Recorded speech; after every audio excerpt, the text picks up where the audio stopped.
ഇന്ത്യയുടെ ഓഗസ്റ്റ് മാസത്തെ wholesale price inflation നിരക്ക് പുറത്തേക്ക് വന്നിരിക്കുകയാണ്. 4 മാസത്തെ ഏറ്റവും താഴ്ന്ന പണപ്പെരുപ്പ നിരക്കാണ് രേഖപ്പെടുത്തിയിരിക്കുന്നത്. 2.04% ഹോൾസെയിൽ പ്രൈസ് ഇൻഫ്ലേഷൻ ജൂലൈയിൽ. അവിടുന്ന് കുറഞ്ഞതിപ്പോൾ 1.31% വന്നിരിക്കുന്നു.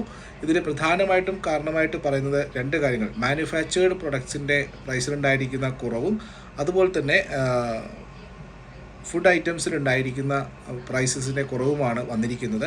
പ്രധാനപ്പെട്ട ധാന്യങ്ങൾ, അതുപോലെ തന്നെ പയറുവർഗ്ഗങ്ങൾ, നെല്ല് ഇതുപോലുള്ള പ്രധാനപ്പെട്ട ഭക്ഷ്യോൽപ്പന്നങ്ങളുടെയൊക്കെ തന്നെ വിലയിൽ ഇടിവ് സംഭവിച്ചതായിട്ടാണ് പറയുന്നത്. ഉള്ളിയുടെ പ്രൈസിലും ചെറിയ രീതിയിലുള്ള ഇടിവ് പ്രതീക്ഷിക്കുന്നു. പക്ഷേ ഫ്രൂട്ട്സും ഉരുളക്കിഴങ്ങിൻ്റെയും വിലയിലാണ് വർധനവുണ്ടായിരിക്കുന്നത്.